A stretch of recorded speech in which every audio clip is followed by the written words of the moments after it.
Coucou les jolies, bienvenue sur la chaîne YouTube de Claire Virose. On se retrouve aujourd'hui pour une nouvelle vidéo spéciale droit, une vidéo que vous m'aviez énormément demandé suite à ma dernière vidéo comment trouver un stage. Je vous mets le petit lien juste ici. Donc c'est la vidéo comment faire une bonne lettre de motivation. Donc cette fois ça ne sera pas une vidéo avec des conseils bidons comme il peut exister sur YouTube. Dans cette vidéo je vais vous montrer mes lettres de motivation, les lettres de motivation que j'ai utilisées pour trouver des stages et une collaboration donc dans des grands cabinets et qui ont fonctionné. Donc d'abord je vais vous faire un petit résumé des techniques pour faire une bonne lettre de motivation et ensuite je vais vous montrer les lettres de motivation que moi j'ai faites. Alors pour tous ceux qui arrivent sur ma chaîne YouTube et qui ne me connaissent pas, donc moi j'étais avocate fiscaliste dans un grand cabinet parisien. Donc j'ai fait le DJCE et j'ai tout plaqué il y a un an pour changer de vie. Vous pouvez découvrir ça sur Instagram, @claireviro, je vous mets mon petit Instagram. Et maintenant, place à la vidéo avec mes conseils. Alors les conseils un peu bateau mais bon que ça fait toujours bien de répéter, c'est attention à l'orthographe, donc relisez-vous et puis demandez peut-être à quelqu'un de vous relire, ça peut être bien aussi parce que des fois aussi on se comprend bien dans ces tournures de phrases et puis quand on a l'avis de quelqu'un d'autre, il nous dit bah non ça va pas. Sinon au niveau du format, il faut que ça fasse une page, c'est bien, mais ça peut aller jusqu'à une page et demi grand maximum, mais pas plus. Et je vais vous montrer dans les lettres, il y a un petit format à respecter, c'est qu'en fait vous devez mettre en haut à gauche votre adresse, en haut à droite l'adresse du destinataire, donc là vous mettez carrément l'associé à qui vous écrivez. Ensuite vous mettez par exemple Paris le 1er octobre, la date et le lieu. Objet, vous mettez candidature pour un stage par exemple candidature pour un stage en fiscalité de 6 mois à compter du et vous mettez la date de début. Et ensuite vous commencez en disant maître. Ensuite, premier paragraphe, vous allez mettre, c'est une petite introduction. Donc par exemple, vous mettez actuellement en stage ici, je recherche un stage de 6 mois à compter du. Si vous êtes actuellement en master, vous mettez par exemple actuellement en master 2 avec la fac, je recherche un stage à compter du. On sera plus clair, je vous montrerai après.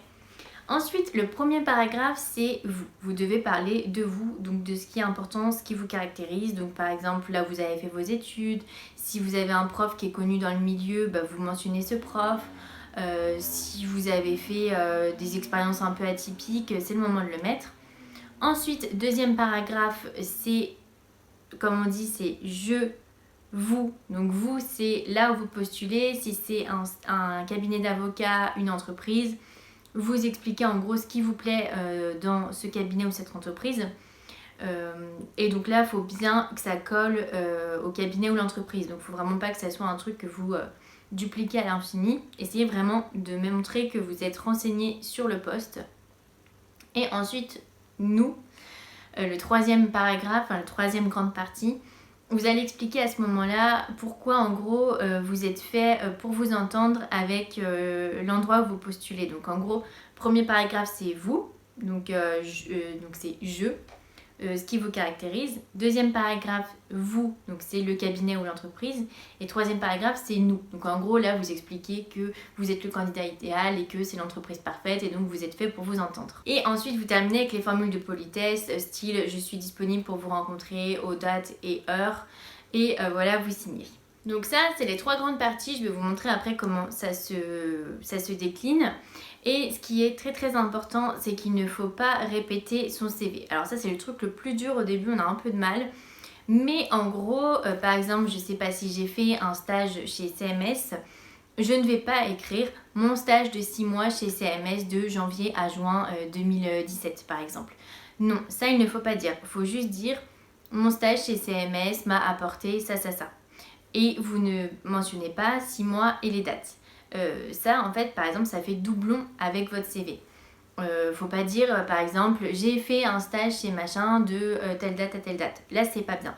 Faut vraiment montrer dans la lettre de motivation ce que vos expériences vous ont apporté et en quoi elles vous ont préparé au poste auquel vous êtes en train de postuler. Donc en gros il faut montrer que tout ce que vous avez fait avant ça vous a amené à candidater chez eux. Voilà.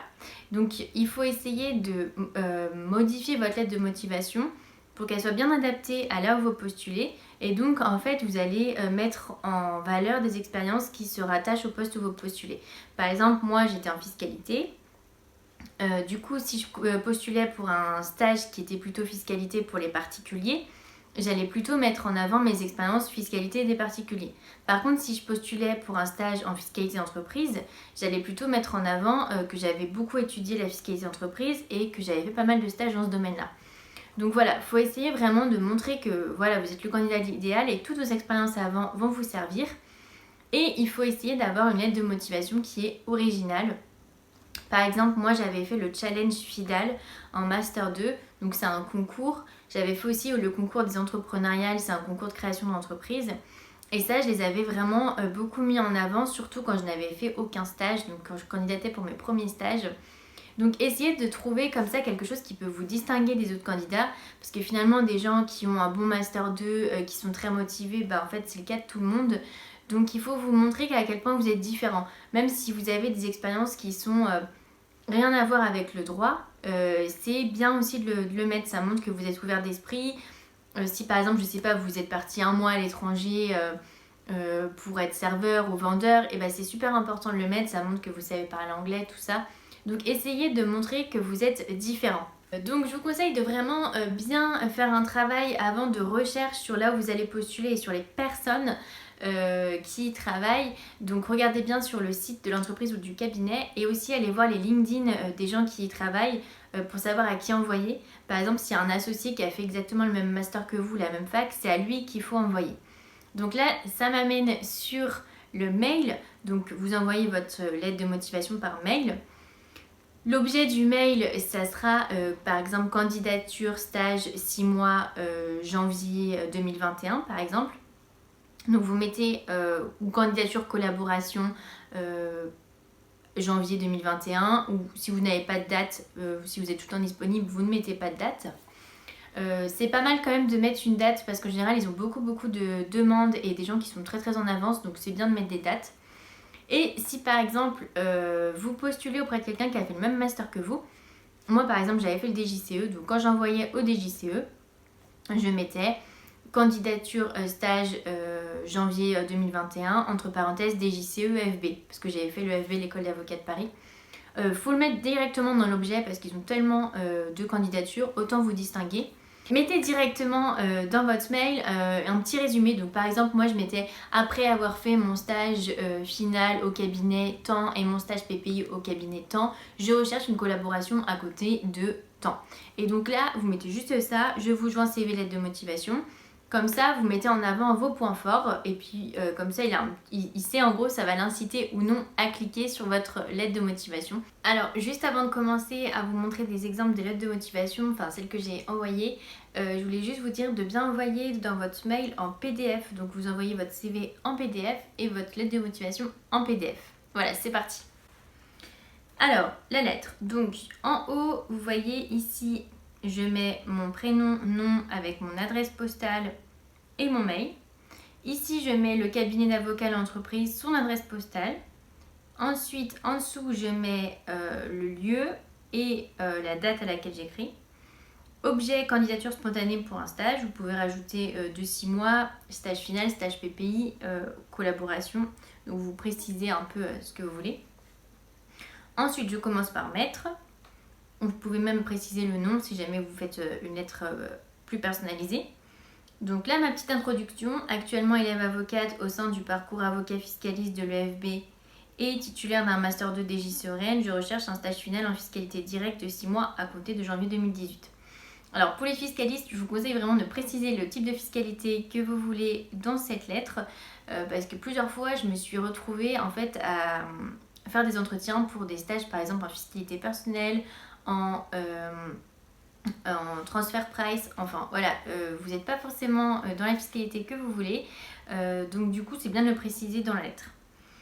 Ensuite, le petit paragraphe sur moi ici, donc je mets ma participation au challenge FIDAL, donc là c'était un peu pour montrer que j'étais différente. Et mon stage au sein du cabinet FIDAL, donc là par exemple je précise pas de combien de temps était mon stage ni quand je l'ai fait, parce que ça ils vont pouvoir le voir sur le CV. Mon permis de conforter mon vif intérêt pour la fiscalité et mon souhait d'en faire mon métier. Mon objectif est d'accompagner les entreprises et de faciliter l'évolution de leurs projets en assurant le suivi fiscal et en leur conseillant d'éventuelles opérations de restructuration. Donc là, montrer que j'avais déjà des expériences en fiscalité. Je souhaiterais avoir une expérience dans un cabinet d'avocats et en expertise reconnue en fiscalité, et en cela votre cabinet répond en tout point à mes attentes. Donc là, c'est le petit paragraphe qui montre que vous êtes au courant de ce que fait le cabinet. Bon là c'est assez court, mais bon, vous pouvez un peu plus détailler en fonction de ce que vous avez repéré sur leur site internet. Et ensuite, donc le paragraphe nous, la formation que vous proposez, l'ouverture internationale et la culture de la performance. Donc là en gros j'allais un peu dans les... Il y a souvent des petits onglets nos valeurs dans les sites internet, et donc là vous recopiez ce que vous avez préféré de votre cabinet sont des atouts indispensables à la réussite de mon projet professionnel. Ensuite, je donnais des qualités, donc dynamique, à l'écoute des autres, très organisée et rigoureuse. Je suis déterminée à mettre ces qualités au service de votre société. Je vous prie de croire m'être en l'assurance de ma considération distinguée, Clairvy. Donc voilà, ça c'est un exemple typique de lettre de motivation si vous n'avez pas trop d'expérience. Donc moi, clairement, par exemple, mon stage chez Fidèle, c'était genre un stage d'1 mois. Donc j'avais pas trop d'expérience pour candidater. Donc ça fait l'affaire si vous n'avez pas trop d'expérience. Et maintenant, je vais vous montrer une lettre de motivation quand vous avez déjà pas mal d'expérience que vous pouvez mettre en avant. Donc c'est parti. Donc là, pareil, le même format. Actuellement élève avocate à l'EFB, titulaire d'un master 2 DGCE Rennes. Je recherche une collaboration en fiscalité à compter, donc là je mets mes dates. Ensuite, mon paragraphe sur moi. J'ai développé mon intérêt pour la fiscalité en master 1 sous la direction de madame le professeur Serrandour. Donc là je mentionne ce professeur parce qu'elle est très connue dans le milieu de la fiscalité. Puis ma formation au sein du DGCE Rennes et ma participation au challenge FIDAL ont conforté ma volonté de devenir avocate fiscaliste. Donc je montre que ça ne datait pas d'hier, et en même temps je profite pour mentionner le master que j'ai fait et le concours.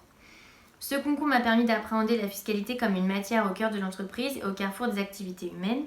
Dès lors, j'ai eu à cœur d'acquérir la meilleure formation pratique pour devenir avocate fiscaliste en effectuant mes stages dans des établissements réputés.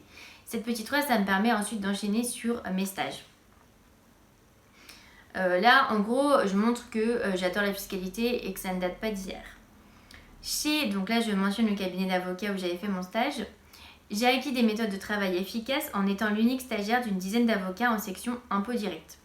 Donc là, je montre, en gros dans ce paragraphe, il faut essayer de montrer tout ce que vous avez pu apprendre en stage et tout ce qui vous permet d'être le meilleur candidat possible.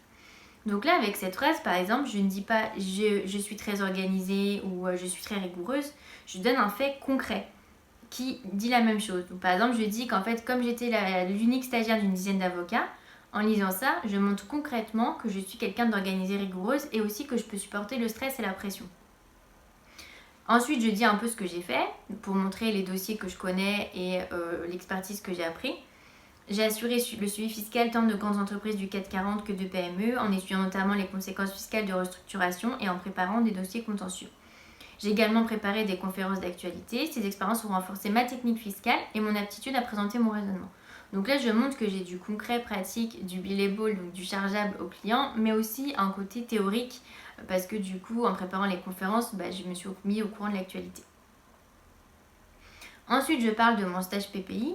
Donc mon stage actuel au sein de la direction fiscale de l'entreprise m'a apporté sens du relationnel et polyvalence. J'ai notamment, donc là je montre pourquoi, j'ai notamment présenté une étude sur la fiscalité de royalties dans plusieurs pays du monde et ai proposé des solutions permettant d'aménager au mieux la politique du groupe. En travaillant avec les équipes finance, logistique et comptable, j'ai également étudié les conséquences fiscales des aménagements du circuit logistique ainsi que de restructuration transfrontalière. Donc dans le premier cas, je montre que je peux communiquer avec des gens facilement, donc relationnel, et dans le deuxième, polyvalence, parce qu'en fait je montre que j'arrive à travailler avec tout le monde. Cette expérience côté client, donc là je mets bien en avant que j'ai une expérience côté client, c'est super important quand on postule pour une collaboration, m'a permis de m'approprier les problématiques propres à un grand groupe ayant son siège en France et des filiales dans la quasi-totalité du monde et la dynamique de leurs contraintes d'entraide. À présent, je souhaiterais mettre mes compétences à votre service en tant que collaborateur junior. Votre cabinet très réputé en matière de fiscalité correspond parfaitement à mon projet professionnel. Mon esprit d'équipe et mon dynamisme s'accorderont avec votre ouverture internationale et votre esprit d'innovation. Ah oui, alors là j'avais fait un petit changement. En gros, ici je mettais mes qualités et ici je mettais leurs qualités et je montrais qu'on était le match parfait. Et voilà, c'est fini. Voilà, j'espère que ces deux exemples vous auront aidé. Je trouvais important de montrer un exemple où je n'avais pas d'expérience parce que c'est facile de voir des lettres avec beaucoup d'expérience. Forcément, c'est beaucoup plus facile à faire, mais quand on n'a pas d'expérience, c'est plus compliqué. Donc, je trouvais important de vous montrer les deux types de lettres. J'espère que ça vous aura aidé. N'hésitez pas en commentaire à me poser des questions, je serais ravie de vous aider. Et aussi à me demander d'autres vidéos, par exemple si vous voulez une vidéo comment faire son CV ou comment faire, voilà, comment est l'école d'avocat, enfin n'importe quoi, n'hésitez pas à me poser des questions. Et si vous avez aimé cette vidéo, laissez-moi un petit pouce et n'hésitez pas à vous abonner car je fais énormément de vidéos droit. D'ailleurs, vous pouvez aller voir mes précédentes vidéos. Je vous raconte un peu la réalité du métier d'avocat, comment avoir un bon Master 2. Voilà, je vous dis plein de choses.